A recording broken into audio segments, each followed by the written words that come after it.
আসসালামু আলাইকুম, welcome to হালকেনস্টাইন। তো আমরা আজকে একটা খুব বার্নিং টপিক নিয়ে কথা বলবো, যে কেন তুমি ক্লাসে পড়া বুঝো না। রিসেন্টলি আমরা প্রি অ্যাডমিশন ব্যাচ চালু করছিলাম, pre admission engineering, pre admission varsity এবং প্রি অ্যাডমিশন মেডিকেল। এক্ষেত্রে অনেক বলবো না, বেশ কয়েকজনের, 10-12 জনের মতো তাদের কমপ্লেন হলো তারা ক্লাসে পড়া বুঝে না, তাদের ক্লাসে পড়া বুঝতে সমস্যা, ম্যাথে সলভ বুঝতে সমস্যা। এবং সবচেয়ে মজার একটা ব্যাপার লক্ষ্য করলাম যে প্রি অ্যাডমিশন ব্যাচগুলো চালু করা হয়েছিল যারা এইচএসসি দিবে তাদের জন্য। আমি বলছিলাম যে যদি তুমি আগায় থাকতে চাও তাহলে তুমি এই কোর্সে রেজিস্ট্রেশন করো। অ্যান্ড সবচেয়ে মজার কথা হলো তাদের নাম চেক করে দেখা গেলো তারা সবাই হয় ফার্স্ট ইয়ার কেবল উঠছে, মানে সে এইচএসসির বই জীবনে চোখেই দেখে নাই, অথবা সে এইচএসসি ফার্স্ট ইয়ার থেকে সেকেন্ড ইয়ার উঠবে। অর্থাৎ সে যে টপিকগুলোর ম্যাথ সলভ করতে আছে সেই বইয়ের তুমি থিওরি পড়ে নাই। এখন যদি তুমি থিওরি না পড়ো তাহলে তুমি একটা ইঞ্জিনিয়ারিং কোশ্চেন ব্যাংকের ম্যাথ সলভ বুঝবা না। ভেরি অবভিয়াস, খুবই স্বাভাবিক, না বোঝাটাই খুবই অবভিয়াস একটা রিজন। সো এইখান থেকে আমার মাথায় প্রশ্ন উঠলো যে এই সমস্যাটা বাকিদের হয় কিনা, অ্যান্ড ভেরি অবভিয়াস এটা বাকিদের হয়। সো আজকের এই আলোচনাটা কাদেরকে নিয়ে, যারা আমরা ক্লাসে পড়া বুঝি না বা পড়া কম বুঝি, সেটার মেইন রিজনগুলো এবং সেগুলো আমরা কীভাবে মোকাবেলা করবো। রিজন নাম্বার 1, এবং এটার পাশে লেখা আছে দ্য মেইন রিজন, আগে পড়ে যাওয়া। আগে পড়ে যাওয়া হলো একটা রিমেডি, বাট মেইন সমস্যা হলো আগে পড়ে না যাওয়া। এই যে এই ছেলেগুলা যারা আমাদের প্রি অ্যাডমিশনের পড়াগুলো বুঝলো না, তাদের সমস্যাটা কোথায় ছিল? তারা ঠিকই আগ্রহ নিয়ে গেছে করতে, বাট টিচার যেটুকু পড়াচ্ছে সেটা সে আগে কোনোদিন সেই থিওরিটাই পড়ে নাই। So point to be noted, যে যদি তুমি ভালো স্টুডেন্ট হইতে চাও, ভালো স্টুডেন্টদের অনেক বড় একটা সিক্রেট হলো যে তারা যে টিচার যেদিন যেই চ্যাপ্টারটা বা যেই বইটা পড়াবে সেটা তারা আগে একটু দেখে যায়, নট লাইক দ্যাট টোটাল ঠেকা যায়। আমরা যারা এক্সট্রা আগায় থাকতাম টিচারের সামনে পার্ট নিব, দ্যাটস ওয়াই আমরা আগে পড়া শেষই করে যাইতাম, ঠিক আছে?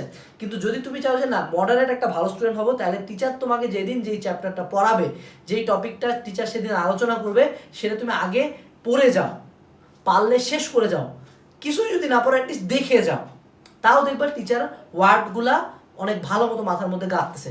যেমন তুমি যদি স্থির তড়িৎ পড়ো, তুমি তড়িৎ দ্বিপল, ধারক, ধারকত্ব, আবেশ, এগুলো হালকা দেখে যাও, পৃষ্ঠা উল্টা একটা দেখে যাও চ্যাপ্টারে কি আছে, চ্যাপ্টারে একটু রিডিং পড়ো। তুমি একবার রিডিং পড়ে যায় একটা ক্লাস করো, আর কিচ্ছু না পড়ে যায় একটা ক্লাস করো, I can guarantee you, just experiment করো যে একদিন তুমি একটা ক্লাস করবে যেখানে তুমি আগে ওই চ্যাপ্টারটা নিয়ে পড়ে যাবা, আর একটা ক্লাস করবে যেখানে তুমি আগে ওই চ্যাপ্টারটা নিয়ে কিচ্ছু দেখো নাই। দেখবা যে তুমি যেটা দিন পড়ে গেছো সেদিন তুমি কত বেশি বুঝতেছো, কত বেশি জিনিসটা ক্যাচ করতেছো। এবং সবচেয়ে ভালো লাগাটা কাজ করে যখন যে টিচার একটা ওয়ার্ড বলবে এবং আমি অলরেডি সেটা জানি, এটা খুব ভালো লাগা কাজ করে। দেন টিচার যখন তোমাকে প্রশ্ন করবে তুমি উত্তর দিবা, আরও ভালো লাগবে। সো কোনো একটা চ্যাপ্টার বা কোনো একটা টপিক যারা তোমার ফার্স্ট ইয়ার সেকেন্ড ইয়ারে থাকতে অ্যাডমিশন কোচিং করছো তাদের উদ্দেশ্যে বলবো যে কোনো কিছু পড়ার আগেই তুমি অ্যাটলিস্ট যা দেখে যাও, থিওরি পড়ে যাও, একটু রিডিং দিয়ে যাও, যাতে টিচার যখন বুঝায়, টিচার যতটুকু বুঝাচ্ছে সেটুকু যাতে তুমি বুঝো, এবং যেটুকু মাঝে মধ্যে হয় না যে ক্লাসে এই পার্টটুকু বুঝলাম না, যাতে তোমার মনে হয় না বইয়ের ওই অংশটাতে ছিল, এটুকু আমি বাড়িতে যেয়ে দেখবো, যাতে খারাপ লাগাটা না কাজ করে এবং বাকিদের চেয়ে আগায় থাকো। তারপরে আরও কিছু পয়েন্ট আছে। পয়েন্ট হলো যে তুমি যদি কি দেখবো ভাইয়া, একটা চ্যাপ্টার যদি এক নজর দেখে যেতে চাই, কি দেখবো? তুমি চ্যাপ্টারের শেষে যে অনুশীলনের কোশ্চেনগুলো, এগুলো কিন্তু এমনি এমনি দেওয়া হয় নাই। অনুশীলনের যে সৃজনশীলগুলো, এগুলো কিন্তু বিগত বছরের বোর্ডে আসে সৃজনশীল তুলে দেয়, এমসিকিউগুলোই তুলে দেয়। অনুশীলনী সৃজনশীলগুলোর অর্থ হইলো টিচারের কাছে বা যিনি লেখক তার কাছে মনে হয়েছে যে ওই চ্যাপ্টারের ওই প্রশ্নগুলো বা ওই টপিকগুলো এতটাই ইম্পর্টেন্ট যে সেটা আরেকবার তোমার কাছে প্র্যাকটিস করতে হবে। সো ওই অনুশীলনের প্রশ্নগুলো দেখে তুমি বইয়ের ভিতরে পড়ো পারলে। 3 নম্বর পয়েন্ট, আগের জিনিস না পড়ে আসে পড়া শুরু করে দেওয়া। এটা সবচেয়ে ভালো উদাহরণ হলো ক্যালকুলাস করতে গেলে তোমার দুইটা জিনিস জানা ম্যান্ডেটরি, ত্রিকোণমিতি আর বিপরীত ত্রিকোণমিতিক ফাংশন। এখন তুমি যদি এই দুইটা সম্বন্ধে লিটারালি জিরো ধারণা থাকে, ধরো লগ লনও তুমি বুঝো না, তাহলে তোমাকে আমি কিভাবে ইন্টিগ্রেশন অফ লন এক্স বুঝাবো, কিভাবে আমি integration of x sine x বুঝাবো, কিভাবে integration of e to the power x sine x বুঝাবো? তুমি যদি ত্রিকোণমিতি না বুঝো, তোমাকে কিভাবে আমি ক্যালকুলাস বুঝাবো? এটা হলো আমার প্রশ্ন। সো কথা হলো যে কোনো একটা টপিকের সাথে কানেক্টেড টপিক, অর্থাৎ ত্রিকোণমিতি করে আসে দেন ক্যালকুলাস করতে হয়, এটা নিয়ম। তুমি যদি ত্রিকোণমিতি না করে আসে ক্যালকুলাস ধরো, তাহলে ফল্টটা টিচারের না। তুমি যদি ক্লাসে না বুঝো, ফল্টটা টিচারের না, তোমার ফল্ট। যদি কেউ সরলরেখা না করে আসে বৃত্ত শুরু করে, তাহলে তার এজন্যে বৃত্ত পারবে না, কারণ সরলরেখার থিমটা লাগে এখানে। যদি কেউ সরলরেখা বৃত্ত কিচ্ছু না করে আসে কনিক করে, একদম জিরো, কিচ্ছু বুঝবে না, মাথার এক হাত উপর দিয়ে যাবে। কেন যাবে? কারণ এই থিমগুলো ওখানে কাজে লাগতেছে। So moral of the story হলো কানেক্টেড টপিক, যেটা পড়ে আসে তোমার পড়া শুরু করা উচিত সেটা পড়ে আসে শুরু করো। ক্যালকুলাস পড়ার আগে একটু বড় ভাইদের কাছে শুনো যে কি কি লাগে তোমার, কি কি পড়তে হবে তোমার, তারপর এটা পড়া শুরু করো। 2 নাম্বার, না বুঝে নোট তোলায় বেশি মনোযোগী হও। আমাদের বৈশ্য স্যার, আমি বৈশ্য স্যার স্টুডেন্ট, বৈশ্য স্যার একটা কথা বলতো, আগে বুঝো তারপর লেখো। বলতো সবাই খাতা কলম লাগায় রাখো, আগে বুঝো। স্যার বোর্ডে একটা ম্যাথ করতো, তারপর আমরা লিখতাম। এই নিয়মটার গুরুত্ব এখন একটু আমি বুঝি। কেমনে বুঝি একটু চিন্তা করো। তুমি তোমার ক্লাসে এমন অনেক স্টুডেন্ট দেখছো না, যে টিচার একটা ডট দিছে, ওইটা তুলে ফেলছে। টিচার কিছু নাই, তুলতে আসে, মানে কিছু নাই, ও কিচ্ছু বুঝতেছে না। টিচার কি বলতেছে, কি বুঝাচ্ছে, ওইদিকে কোনো মনোযোগ নেই। টিচার যা বলছে তুলতে আসে। ওই নোট খাতা বাড়িতে যা পড়বে। পয়েন্ট হলো, তুমি টিচারের কাছে কি নোট বানাইতে আসছো? তুমি কি টিচারের কাছে নোট বানাইতে আসছো? না, তুমি টিচারের কাছে বুঝতে আসছো, পড়তে আসছো। টিচার একটা টপিক খুব ভালো মতো বোর্ডে লেখছে, তুমি ওটা লেখছো, তুমি টপিকটা বুঝো না, আউটপুট কি? 0।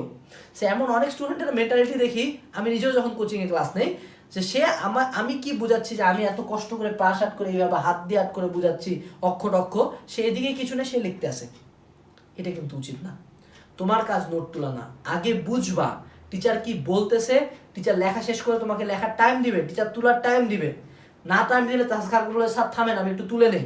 তারপর খাতা পড়ে কখনো ভালো করা যায় না। খাতা পড়তে হয়, পড়ে কখন ভালো হয়, যে না আমি ক্লাসটা করছি, ক্লাসের জিস্টগুলো খাতায় তুলে আনছি, তারপরে সেই খাতা পড়ে ভালো হয়।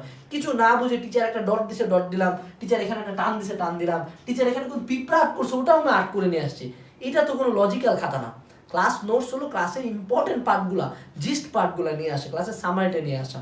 সো আমরা যাতে নোট তোলায় ফোকাস না করে টিচারের বুঝানোতে ফোকাস করি। লাস্ট বাট নট লিস্ট, অবান্তর প্রশ্ন না করি। তুমি এখানে হিরো হয়ে কোনো লাভ নেই। এই কথাটার মানে বুঝো। তুমি ক্লাসে কিছু স্টুডেন্ট পাবা, ও হারামজাদা কিচ্ছু বুঝে নেই, কিন্তু ও ক্লাসে কিছু বুঝে নেই, খুব একটা পারেও না, ও কিছু না হয়তো স্যার। আমি আমি আমি একটা উদাহরণ দিই। আমাদের হলো সালাম স্যার ভেক্টর পড়াচ্ছিল, ঠিক আছে, ভেক্টর অক্ষাংশ বিভাজন। সে একজন ছেলে হাত তুলে বলল যে স্যার ব্ল্যাক বডি রেডিয়েশন কি? প্রশ্নটা লজিক্যাল, ব্ল্যাক বডি রেডিয়েশন সে নাও জানতে পারে, সমস্যাটা কোথায়? তোমাকে পড়াচ্ছি ভাই ভেক্টর, ব্ল্যাক বডি রেডিয়েশনের প্রশ্ন এখানে করার মানেটা কি? এখন সে প্রশ্নটা কেন করছে জানো? 99% স্টুডেন্ট কেন প্রশ্ন করে, আমি নিজে টিচার তো আমি ফিল করি, যে ও বাকিদেরকে দেখাতে যাচ্ছে ও খুব বুঝছে, যে আমি বুঝছি প্রশ্ন করছে। আর অথবা আরেকটা কি কারণে প্রশ্ন করে? টিচারকে আটকানোর জন্য। টিচারকে আটকানো বিশাল হিরো হয়ে গেছে, যে ভাইয়া আপনি তো 2x2 ম্যাট্রিক্সের শর্টকাট দেখেন, 3x3 দেখান তো, বা স্যার এই ভেক্টরটা উল্টা দিকে নিয়ে গেলে কি হবে। মানে ওরে দেখো, তুমি কাউকে এইভাবে সুন্দর মতো বুঝাবা যে দুইটা ধারক সমান্তরালে থাকলে C1 C2 হবে। আচ্ছা ভাইয়া এগুলা যদি এইভাবে কানেক্টেড থাকে তাইলে কি হবে? প্রশ্নটা এটাকে আসবে না। তো এইটা তুমি কেন করলা এখন? তার কাজ হলো টিচারকে সে আটকায় দিচ্ছে। প্রশ্ন হলো, টিচারের কি যায় আসে? তুমি আমাকে আটকাইলে, ক্লাসের মধ্যে খুব প্রশ্ন করে আটকাই দিলাম, বললাম আসলে তো এটা আমি পারবো না। হ্যাঁ, কিন্তু তুমি আমাকে আটকাইতে যায়, তুমি ক্লাসের কন্টেন্টে ফোকাস করলা না। So at the end of the day যখন এক্সামে এটা আসবে, তুমি ভুল করে আসবা, তুমি আমাকে এইটা আটকায় মজা নিচ্ছিলা, তোমার কিন্তু লাভের লাভ কিছু হলো না। আমি সুন্দর মতো ক্লাস শেষে ক্লাস পেমেন্ট নিয়ে বেরো আসবো, আই ডোন্ট কেয়ার। সো মুদ্রা কথা হলো, টিচারকে আটকায় ফ্রেন্ডদের সামনে হিরো হওয়ার জন্য যদি তুমি টিচারকে প্রশ্ন করো, সেটা কখনো লজিক্যাল না। তোমার প্রশ্নটা হবে জানার জন্য, টপিক রিলেটেড, যুক্তিযুক্ত। তুমি যদি প্রশ্ন করো যে ভাইয়া প্রাসের ম্যাথ, প্রাস থেকে তুমি লজিক্যাল প্রশ্ন করো, ভাইয়া যদি এই দূরত্বটা 32-এর বেশি হতো তাহলে কি ধরতে পারতো, আমি কি প্রাসটা উল্টা দিকে নিতে পারতাম, এটা কি থিটা হলে ওইটা সাইন থিটা কেন হলো, কস থিটা কেন হলো। লজিক্যাল কোশ্চেন্স, নট অবান্তর প্রশ্ন, নট টিচারকে আটকানোর জন্য প্রশ্ন। সো তুমি ক্লাসের মধ্যে যাতে শো অফটা না করো, যে বাকিরা তোমাকে নিয়ে কি ভাবতেছে। কারণ ওই সেম ক্লাস তুমি তুখার বাচ্চা প্রচুর প্রশ্ন করছো, তোমাকে ক্লাসে সবাই নোটিস করতেছে, হায় আল্লাহ এই ছেলেটা এত প্রশ্ন করতেছে, but at the end of the day তুমি চান্স পাও না বইটা, ওরা বইটা চান্স পাইলো, দ্যাটস লেম, তোমার নিজেরই খারাপ লাগবে। সো ক্লাসে কিভাবে তুমি, কেন তুমি বুঝো না, আমরা আগে থেকে পড়া দেখে যাব, অনুসন্ধানের কোশ্চেনগুলো দেখে যাব, নোট তোলাতে বেশি মনোযোগ করবো না, আমরা ক্লাসের দিকে ফোকাস করবো, এবং যাতে আমরা ক্লাসের মধ্যে অবান্তর প্রশ্ন না করি। That's overall. আশা করি ভিডিওটি ভালো লাগছে, পরবর্তী ভিডিওতে দেখা হচ্ছে।